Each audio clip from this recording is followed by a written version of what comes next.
Fala meu povo, tudo bom? O vídeo de hoje é sobre Barbie. Peraí, eu tô brincando, é claro. Mas sim, de fato, nos últimos vídeos desse canal eu tava um pouco obcecado com o filme da Margot Robbie e da Greta Gerwig. Mas, de certa maneira, eu vou falar de outra Barbie, que talvez seja a Barbie brasileira. É que nesse vídeo aqui eu vou falar da Rainha dos Baixinhos, de Xuxa Meneghel. Assim, verdade verdadeira, eu não vou falar da figura da Xuxa, mas de Xuxa, o documentário que estreou no Globoplay e virou tema de milhões de debates nas redes sociais e por toda a imprensa. Com 5 episódios, a atração dirigida por Pedro Bial revisita a trajetória de Xuxa. Promove o famoso encontro entre ela e Marlene Matos, reconta como aquela apresentadora se tornou um fenômeno internacional. Mas principalmente, eu quero falar de tudo que torna esse documentário uma peça sem sal. Mesmo tendo uma história tão boa nas mãos, o resultado é um pouco decepcionante.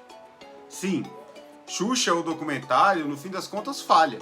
É o caso clássico de uma história boa, mas muito mal contada. Vamos falar um pouco disso?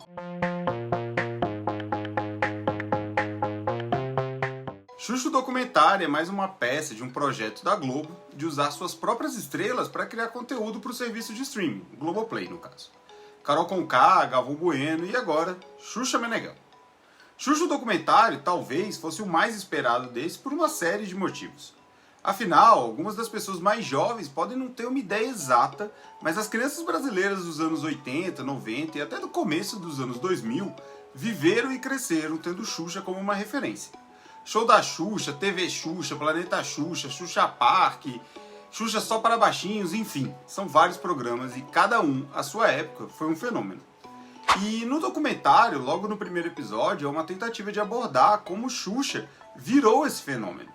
E isso é inegável. A apresentadora, que começou lá na Manchete, depois que ela chega na Globo, se tornou uma das maiores estrelas da televisão brasileira. Carreatas de fãs seguiam Xuxa para onde ela fosse, shows em estádios lotados, admiradores aos prantos nas portas dos hotéis. Tinha um fanatismo em torno dela. E esse fanatismo ele virou internacional. Na Argentina, por exemplo, a Xuxa ocupava corações como ídolos de futebol, arrastava multidões e tinha fãs loucos suficientes para se pendurar em um ônibus no meio da rodovia.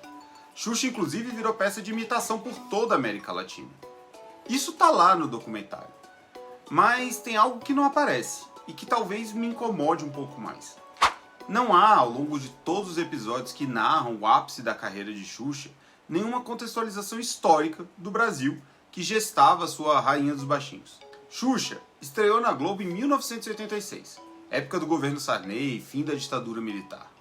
Mas a gente pode dizer que é nos anos 90 que ela se consolida como talvez a maior, ou ao menos uma das maiores, figuras da televisão brasileira. Nessa época, o Brasil vivia a eleição de Fernando Collor de Mello. Mas você pode estar se perguntando o que une Collor e Xuxa. Em um primeiro olhar, claramente pouca coisa. Mas talvez a conexão entre esses dois personagens se mostre no que se projetava de um Brasil naquele começo de anos 90. O Collor se elegeu sob a bandeira do Caçador de Marajás. Era tido como jovem, moderno, dono de um projeto que ia colocar o Brasil no primeiro mundo. Era um homem, branco, mas também era nordestino. Era muito bem educado, era uma espécie de Brasil que deu certo, sabe? E Xuxa, de certa maneira, era a síntese do Brasil que se enxergava naquele momento. Queria ser primeiro mundo, queria se modernizar. E por isso, o que representaria melhor esse ideal de país do que uma apresentadora loira, de olhos azuis, com uma aparência muito mais europeia e norte-americana do que essencialmente brasileira. Xuxa era uma aspiração de um país que queria ser outra coisa do que ele era. Pedro Bial e sua equipe não se preocupam em discutir sociologicamente o fenômeno Xuxa. Qual representação tinha ali? Qual ideia de Brasil se vendia ali? E a falta de contextualização é um dos tropeços mais evidentes da produção, que parece em hora nenhuma querer confrontar o ideal criado sobre Xuxa, ou mesmo confrontar a personagem e suas escolhas ao longo da extensa e bem-sucedida carreira na televisão. Não se trata de virar uma caça às bruxas ou uma tentativa de fazer um revisionismo histórico de uma personagem que sim, foi uma das mais importantes da cultura nacional moderna. O ponto é que parece existir uma ausência completa de questionamentos mais profundos sobre Xuxa e suas representações. Uma prova disso é que, mesmo antes da exibição do famoso reencontro entre Xuxa e Marlene Matos, o saldo do documentário já parecia muito mais negativo do que positivo para Maria da Graça. É claro que Marlene Matos errou muito com Xuxa, e tem momentos evidentes que mostram que aquela relação era carregada de abusos. Mas, basicamente, todos os momentos difíceis e escolhas ruins de Xuxa misteriosamente viraram falhas de Marlene. Se Xuxa errava, a culpa era da Marlene. Será que Xuxa, uma mente criativa que estava por trás de um dos maiores sucessos da televisão, não teria responsabilidade por nada?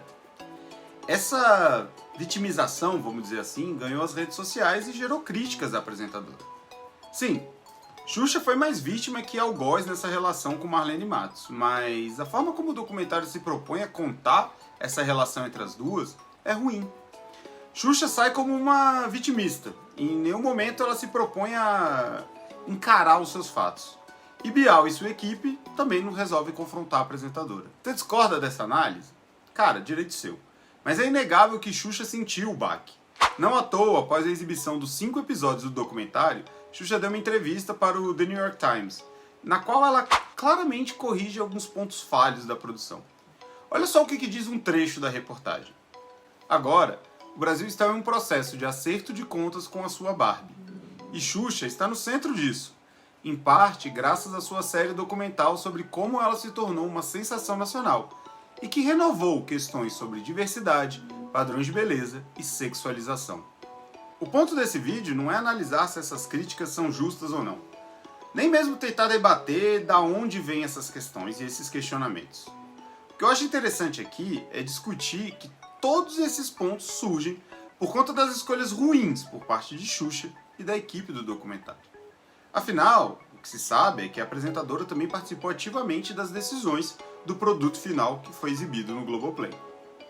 Ao buscar se proteger na ausência de contextualização, ou mesmo na falta de um olhar externo, e uma narrativa que de um lado representaria a completa correção e de outro seria a maldade em estado bruto, Xuxa, o documentário, abre espaço para essa crítica de que se vitimiza. E olha, a gente está falando aqui de uma das figuras mais bem-sucedidas, ricas e de sucesso do Brasil.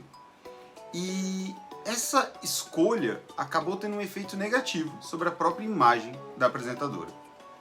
Talvez se Xuxa decidisse encarar os próprios erros, olhar de frente para o que fez quando era apenas uma menina de 20 e poucos anos, rever suas ideias e escolhas, a sua figura seria apresentada de uma forma mais humanizada.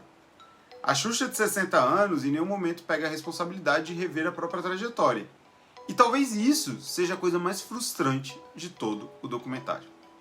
Não há uma reavaliação da própria carreira. O que Xuxa pensa, por exemplo, de seu momento mais turbulento?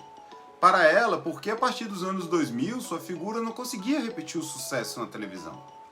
Como Xuxa avalia, por exemplo, a sua ida para a Record em 2015 e como ele enxerga a sua passagem pela emissora de Edir Macedo. Aos documentaristas vale perguntar: o que mudou no Brasil que via naquela figura um símbolo?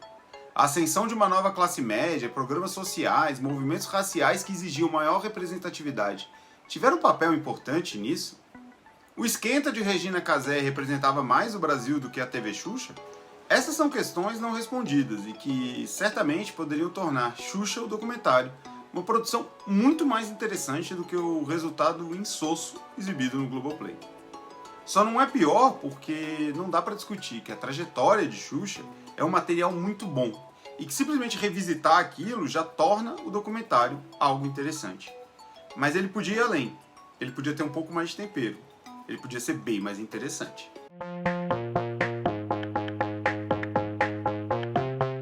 Olha só, pessoal, se você chegou até aqui, faz um favor pra mim, se inscreve no canal e, é claro, deixa seu like. Aproveita e responde nos comentários o que você achou de Xuxa, o documentário. Ajuda a gente, toda semana tem vídeo novo pra você aqui.